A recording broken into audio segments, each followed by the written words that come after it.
Side hustles. Time for some reality. Here we go. Welcome to the vlog.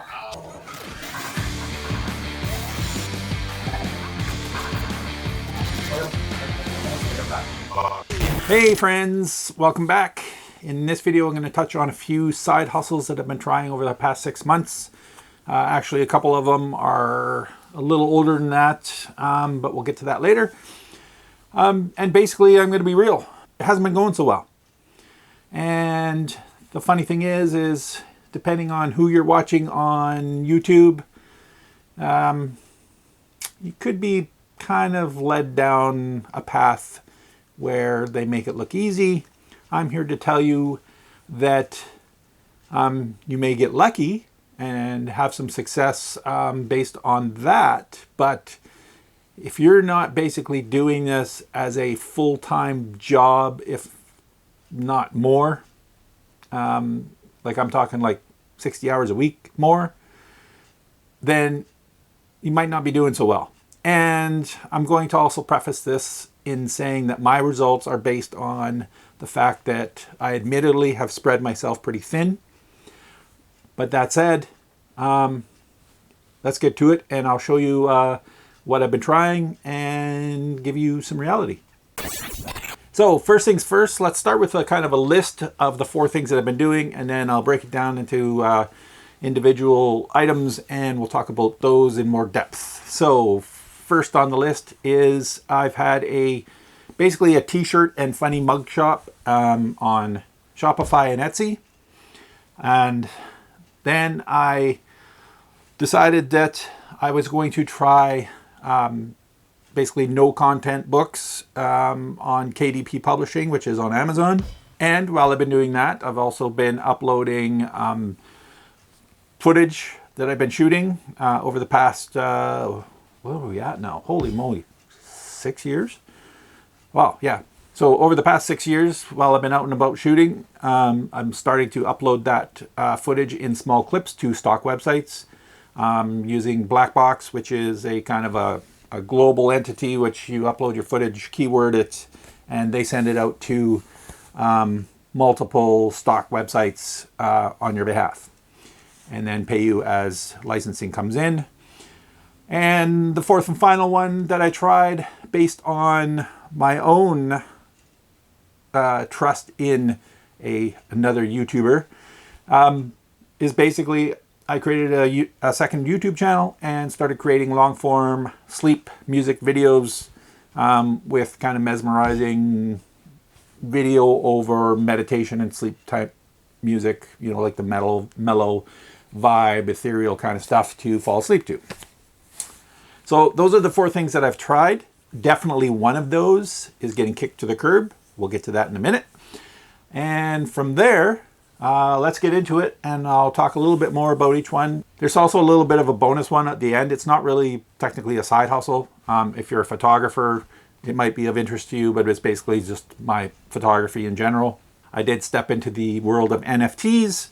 So if that interests you, I will be doing a bit of a video, I think, coming up soon. I'm going to do a video basically photography NFTs for dummies, because when I started I knew absolutely nothing, and even now I probably don't know as much as many other people, but we can kind of get you involved in that if that's something you're interested in.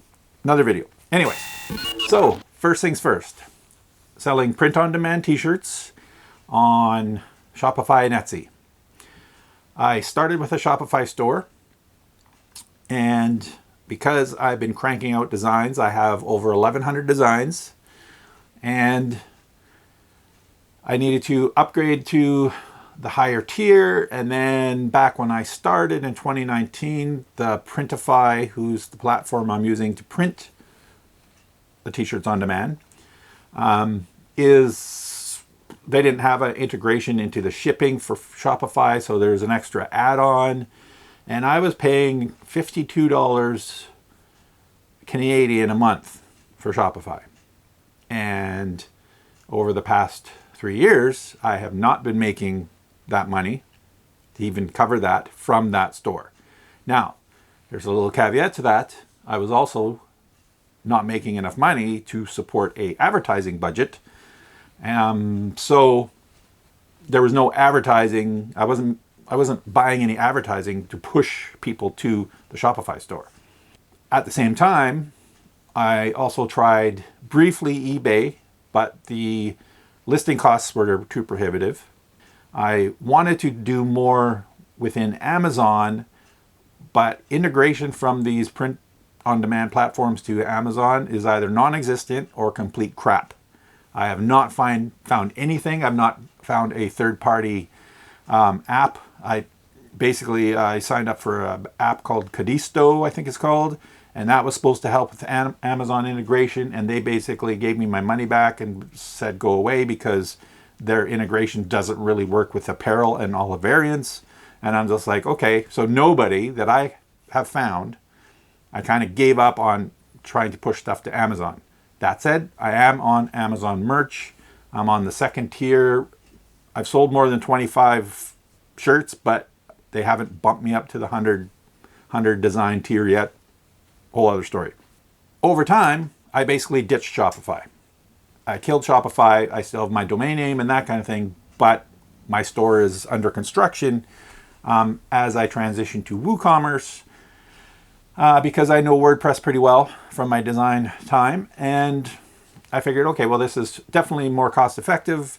I can manage the store and create my product pages a little more freely, that kind of thing. I eventually transferred all my websites to a hosting company called DreamHost that supported WordPress. I installed WordPress. WooCommerce was installed on it instantly. I'm like, okay, well, this is good. They do also have a higher tier for e-commerce stores. Well, what I didn't know going in, and this is basically why I'll be leaving DreamHost as soon as I can. I'm going to find a different host and transfer everything over, is you install WordPress, it comes with WooCommerce, and then you try and use it and it won't, and then you contact support and they say, oh, well, you're on shared hosting. WooCommerce is too whatever data heavy and it won't work. Well, why are you installing it with WordPress? And B, I didn't need it. I'm not trying to run an Amazon. I'm trying to sell like realistically, if I'm selling 10 shirts a month off my store, the first month out or the first year, that's going to be a surprise to me. Because like I said, I don't have the advertising budget right now.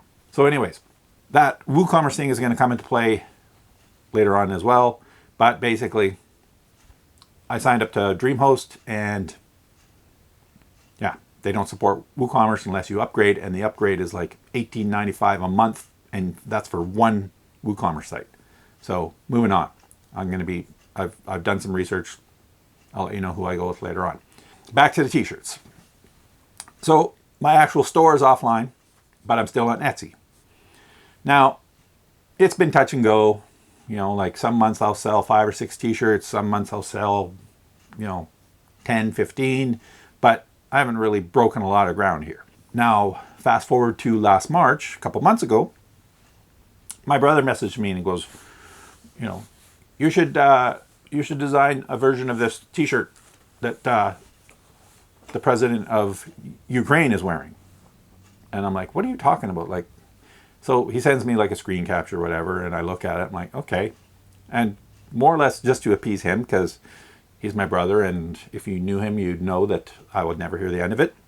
At this point, I'm probably never going to hear the end of it, because I got up that night. I was kind of done on the computer for the day, but I got up, and I looked at this t-shirt that he was wearing, and basically it's a olive green t-shirt with a small logo up on over the chest kind of thing. So looked at the logo, kind of zoomed in, opened up Illustrator, designed my own version of it, put it on a t-shirt, put it up, and within 3 days, I was starting to get orders. And I'm like, what the hell? When I was uploading it to Etsy, I felt sleazy. Just uploading it, as for sale kind of thing. So I'm like, well, screw this. I'm gonna give a portion of the proceeds to Ukraine. And I researched and found a good place. Care.org had a good thing, like relief for Ukraine. So You know, I'm like, okay, well, there's who I'm going to give it to. And what percentage? Well, I don't know, half seems fair, right? Of the profits. So t-shirts, there isn't a high margin unless you're charging, you know, 40 bucks a shirt kind of thing. So I uploaded the t-shirt, uploaded the mock-ups with a little banner. 50% of the profits of this shirt will go to care.org for Ukraine. And boom, within like 3 days, 4 days, I was getting quite a few orders. And through March, they just pretty much kept coming in. Etsy has a thing on the app where if you make a sale, it goes cha-ching. I'd be sitting there, cha-ching. I'd hook up the dog, go for a walk. We'd be like 2 blocks away, cha-ching. You know, on the way back, sit down, go to open up my email, cha-ching. And I was like, holy smokes, like what's going on here? And I sold quite a few to the point where just for March alone, I donated $1,500. So, I mean, I got to feel good about that. It did kind of hurt because I'm not exactly rolling in the dough right now, but a deal's a deal. People were buying these shirts based on the fact that I was giving half away, and I gave half away. For April, things slowed down quite a bit, and May, I'm getting like one every 3 or 4 days maybe. I basically have a spreadsheet of every Ukraine shirt that I sell that I'm donating half to. It gets basically put in the spreadsheet, and I'm keeping track of every single one. And then at the end of May, it's kind of died off. So at the end of May, I figure, okay, and we'll do the rest. So aside from that, like I'm getting lots of traffic to the store because of that shirt, but sales of other things, pretty much the same as they were before that shirt. So it's kind of weird how, you know, and it's like the shirt was a bestseller, and I had like the 5-star review thing popping up on Etsy and all that kind of stuff, and things were going well, but I wasn't selling any of the other stuff. So either all my designs suck, which is highly possible, or, you know, they were just finding that shirt because they wanted that shirt, and that was what they were there for and nothing else. So yeah, Etsy, t-shirts, did all right for me in the last couple of months. If I wasn't splitting profits, it would have done great, but I wouldn't have got those sales without splitting the profits. So it's kind of, you know, a catch-22, but a good one. To be honest, I'm hoping that this freaking war ends soon, that they can get this figured out. Do I think that's going to happen? No, unfortunately. But I mean, I'd like t-shirt sales to stop because there's no more war. Like, please. Anyways, so next up is the KDP publishing. Now, this is one that I can see potential in if you put in the time. This is one that I'm definitely thinking you need to put in the time, and you need to be like coming up with niche ideas, doing your research for keywords, doing all the things that the guy I kind of follow, Paul Marles. I'll tag him in this description and maybe link to his YouTube channel because he's a really good resource if you want to get into this. Like, he's got everything covered. So basically, if you follow him, do what he says, I can see you actually making some money. In November, I cranked out 14 books, like from sketchbooks for kids to a couple of like Santa-based activity books, you know, Christmas themed stuff because Christmas was coming up.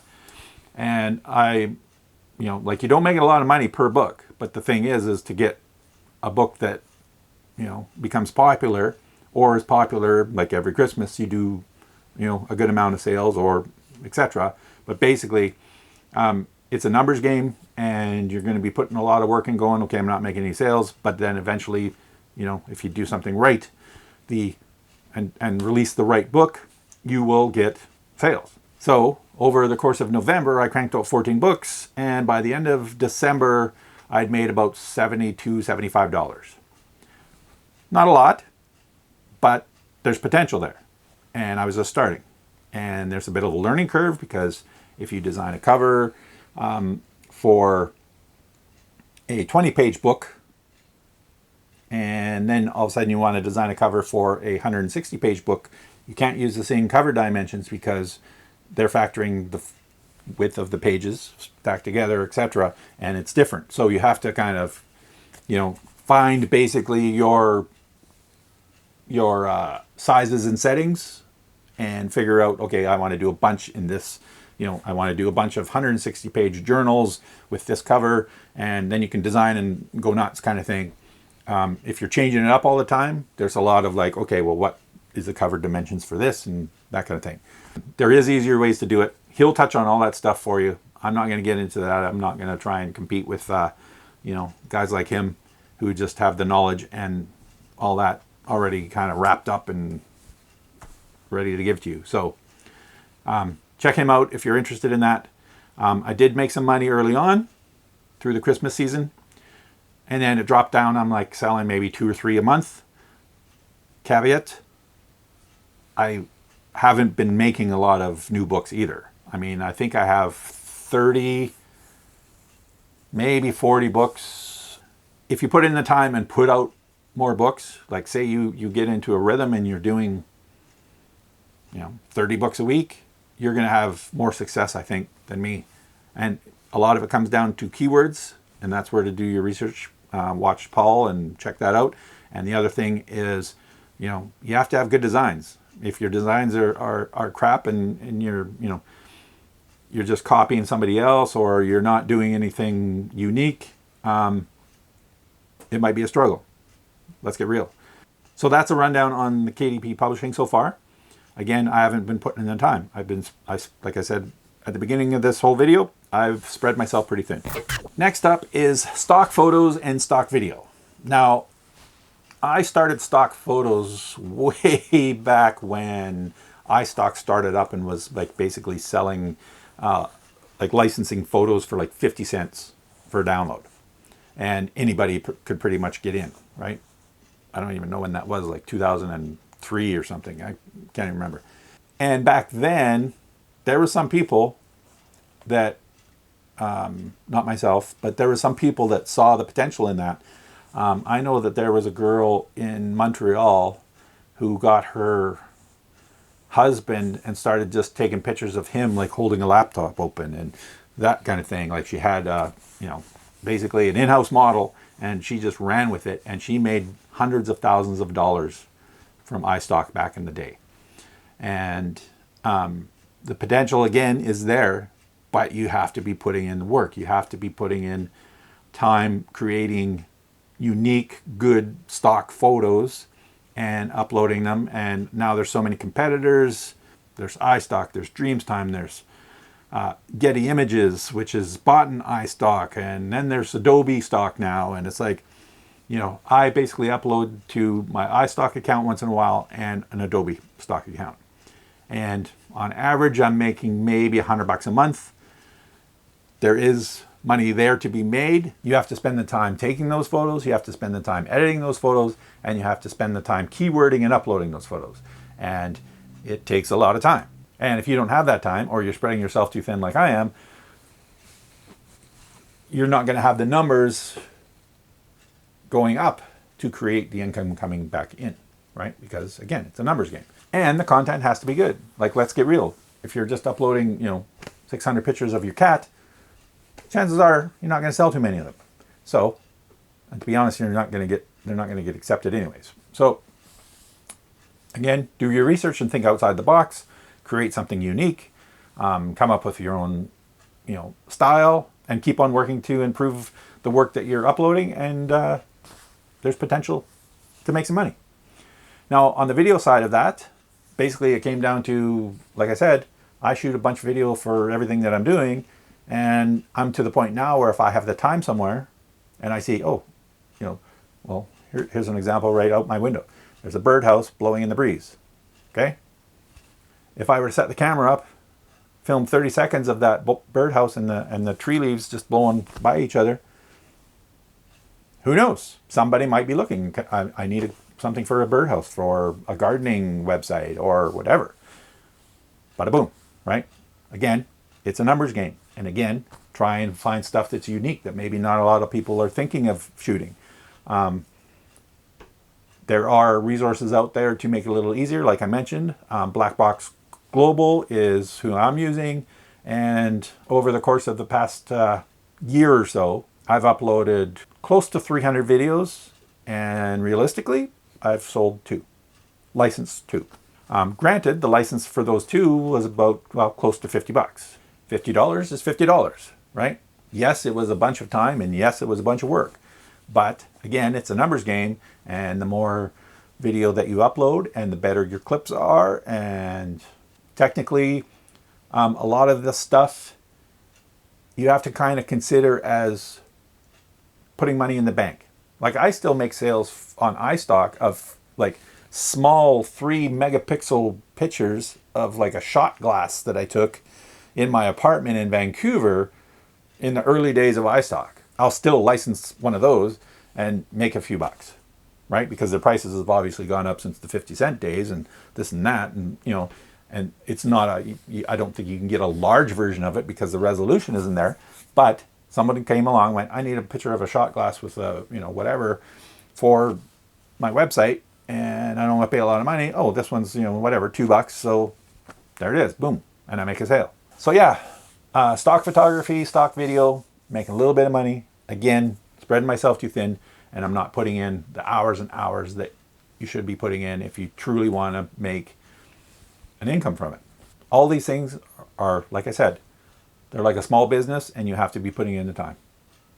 Granted, later on, like, you know, if I just hunkered down for the next year and uploaded thousands and thousands of photos, maybe by the end of year 3, I could be making a little more money.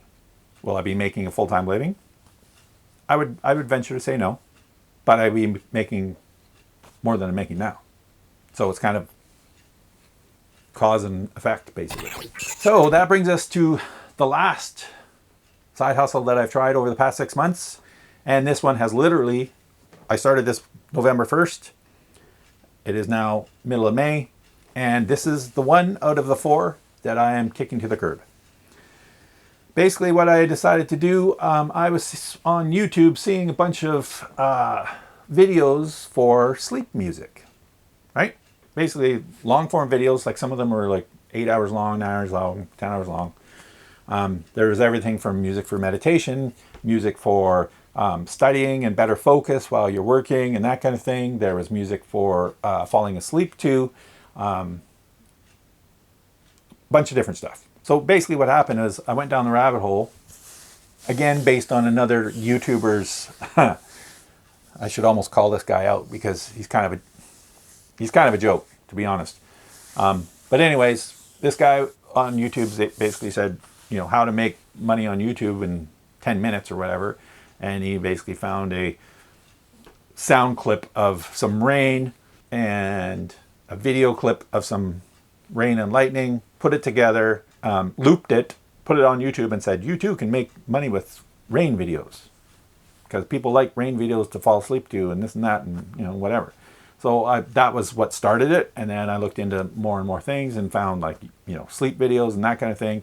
And some of the sleep video channels were doing well. Yeah, there's a reason they're doing well. I'm going to say this outright. YouTube is not favorable to small channels. Small channels have to fight tooth and nail. And I fought tooth and nail for 6 months and got nowhere. I will post a picture over top of this right now of basically a channel that makes sleep videos, and they've gotten so big that they're now live streaming. And I'm not talking one live stream, I'm talking they have like 6 going. The last one I looked at was 6. I'm going to go find another screen capture to put over here, but basically, like, I dialed them up and they're like, how do you do 6 streaming videos on one channel? And then I looked into that, and there's basically streaming farms now, right? Where you can pay to upload your video or whatever. I'm not even sure how it works, but basically they'll stream it to your YouTube channel like 24/7. And that's what they're doing. And they're just basically killing it. They've got all the viewers and all the subs and all the whatever, and little guys like me who started out. And trust me, I put a lot of work in researching and basically looking at, okay, thumbnails got to be good. The video has to be good. The audio has to be good. I already had an Envato license for some music for my videos from Nova Scotia and stuff last year, so I just kept that, and was basically all the music that I used was licensed property. all the video, like stock video and like fractals and stuff that I was using was licensed properly. And I put it all together, uploaded the videos. And in the beginning, for the first 3 months, I uploaded a video every single day. I'd sit down on Monday and I'd do like 7 or 8, sometimes 10 in a day. Then I'd render them out through the week, because rendering a 10-hour video basically takes 4 hours, right? And upload them through the week at night. And basically I was doing that, putting them up, keywording them, descriptions, everything I could possibly do. I was trying to do it right, trying to do it as YouTube tells you to do it. Nothing. I reached out to you guys saying, please subscribe. I got 28 subscribers that week. Grand total of subscribers I got over the course of 6 months, 36. And I lost one last week. It's down to 35. You need 1,000 just to monetize a channel like that, or any channel. So you need 1,000 to monetize a channel, and I wasn't getting anywhere. 6 months and I had 36 subscribers. What do? Right? So basically, after 3 months, 3.5 months, I decided, okay, well, I'm not going to try and put these out one every day. Maybe that's working against me. I don't know. I don't know the YouTube algorithm. So I basically pulled it back to 3 a week. And then near the end, I just basically pulled it back to 1 a week, and nothing changed. You know, my highest watched video has 25 views. Using the same kind of titles, same kind of keywords, everything that these big channels are using, and I'm not getting any traction whatsoever. So it's gone. Waste of time. It was a total waste of time. So basically that brings me to the last kind of bonus one, but that's more just photographer based, and that's a website for my photography. I was on a expensive, ridiculously expensive platform called Art Storefronts. When I signed up for them, they basically were all about, you know, we'll teach you how to, you know, not be a starving artist, blah, blah, blah, blah. Yet every single time I tried to go in and work on my website, on my shop, it was glitching out. The galleries wouldn't load properly. And I just got to the point where I was so effing frustrated with it and them that I'm just like, you know what, screw this. And I just started, you know, every time it was bad, every time I was having problems, I was just like letting them, I was just hammering them with it. It's like, you know what, this isn't working. You're teaching us how to drive traffic to our website, yet when I go to my website, I can't even see my gallery because they're not loading properly. Like, just complete BS. So I dropped them. In their defense, they did refund my money. The initial buy-in, and since it was like 2 years, 3 years into it, I respect that. I'm not gonna, you know, like, at least they kind of stepped up and went, yeah, well, your experience has been crap, and here's your money back. So they didn't pay me for the renewals, but they paid me for the initial sign up, which was a hefty amount of money. After I left them, I moved my stuff into this new hosting at DreamHost, went into WooCommerce, and again, back to the t-shirt shop, found out that WooCommerce isn't working.